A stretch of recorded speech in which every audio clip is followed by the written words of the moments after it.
Dans cette vidéo, on va parler de la différence entre s'entraîner au feeling, donc sans programmation, et de quelqu'un qui va s'entraîner avec une programmation très structurée.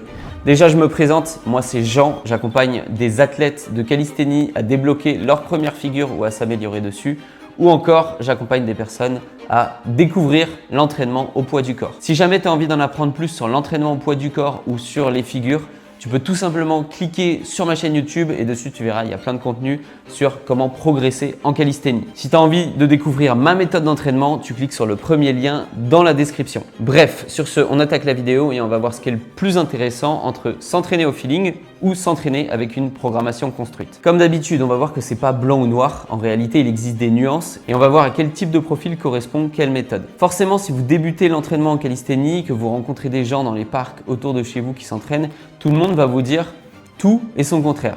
Parce que la réalité, c'est que tout fonctionne.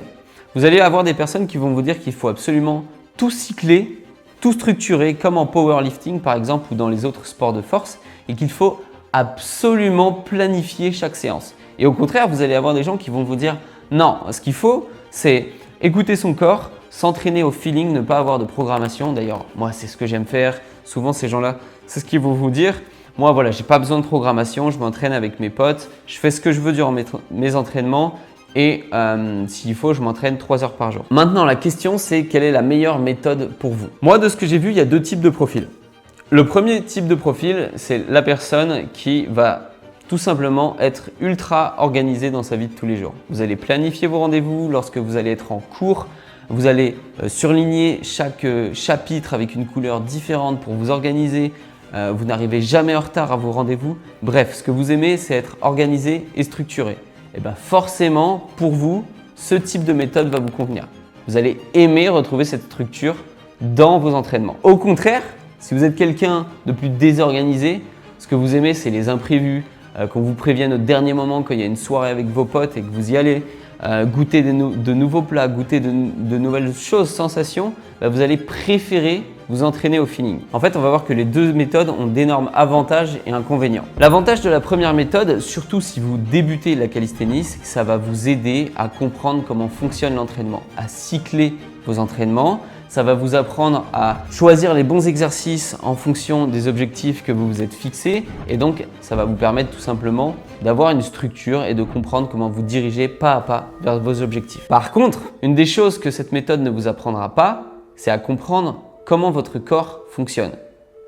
Jusqu'à quel point vous pouvez vous entraîner. Parce que vous n'avez aucune idée en réalité de la charge d'entraînement que votre corps est capable d'encaisser, à moins d'aller tester les limites.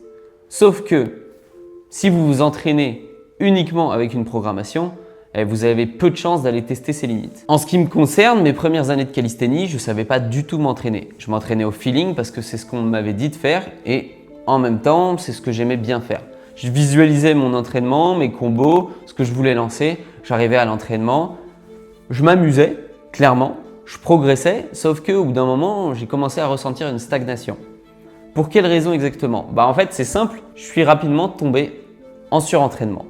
Parce que oui, je m'entraînais au feeling, mais je n'écoutais pas mon corps. Je ne comprenais pas comment l'entraînement fonctionnait. Cette période de surentraînement a duré longtemps. Pour ceux qui l'ont déjà traversé, vous devez en connaître les symptômes. Vous avez des douleurs, vous êtes tout le temps fatigué, énervé, irrité. Vous pouvez avoir des crises de boulimie ou au contraire plus du tout d'appétit avec une baisse de la libido si vraiment vous forcez trop.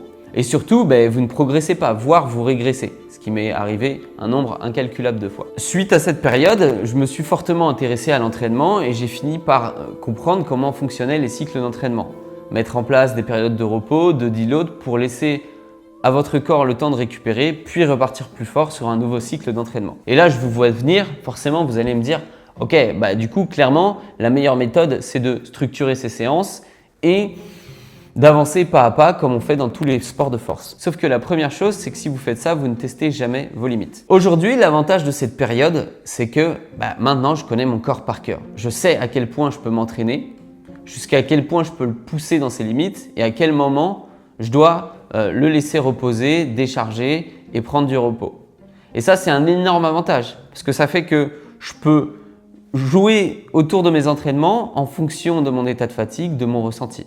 Je peux planifier mes séances techniques plus volumineuses avec moins d'intensité les jours où je sens que j'ai certains symptômes et signaux de fatigue. Ce que vous ne pouvez pas faire avec une programmation structurée puisque vous vous contentez simplement de suivre la programmation. Bien sûr, vous allez me dire, oui, mais du coup, c'est génial parce que tu passes jamais par ces périodes où tu rentres en surentraînement et tu continues d'évoluer en ligne droite. Certes, c'est vrai, mais en fait, tu te prives potentiellement d'une progression beaucoup plus rapide puisque tu ne testes jamais tes limites, tu ne sais jamais ce qui marche et fonctionne sur toi puisque en fait, tu te contentes de suivre bête et méchamment une programmation. Mais finalement, après ça, la conclusion, qu'est-ce que c'est? En fait, la meilleure méthode pour moi consiste à mêler les deux justement. Une programmation construite avec une part de feeling et d'écoute de son corps. Vous allez fixer vos objectifs qui vont s'inscrire dans des cycles avec des entraînements techniques, des entraînements sur l'intensité, le volume qui vont vous permettre d'évoluer.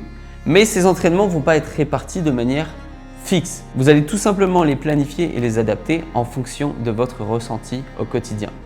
Et c'est bien plus intéressant de faire ça. Pourquoi? Parce que tout simplement les jours où vous allez vous sentir fatigué, vous avez par exemple mal dormi parce que peu importe la raison, vous allez pouvoir planifier et mettre en place une séance technique qui est déjà prête. Parce que les jours où vous vous sentez bien et que vous sentez que vous avez plein d'énergie, alors vous pouvez faire votre séance la plus dure de la semaine en rajoutant de l'intensité ou plus de volume. Et pour moi, ce mécanisme où vous allez en fait mélanger les deux, c'est le meilleur puisque vous allez profiter des avantages des deux méthodes pour maximiser vos résultats. Et c'est justement ce que j'essaye d'enseigner à mes élèves. Si on regarde par exemple Mike qui bloquait sur sa première full planche presse et négative depuis plus d'1 an, on a mis en place ce système d'entraînement et finalement vous pouvez voir que son niveau a explosé avec des full planches push-up au bout de quelques mois. Pareil pour Lilian qui a explosé son niveau en front lever juste en mettant en place cette méthode en respectant des principes d'entraînement simples tout en écoutant son corps et en adaptant ses séances. Et c'est pareil pour des dizaines et des dizaines d'autres athlètes que vous pouvez retrouver directement sur mon Instagram. Au final, de ce qu'on peut observer, c'est que la vérité n'est ni blanche ni noire, mais c'est plutôt un subtil mélange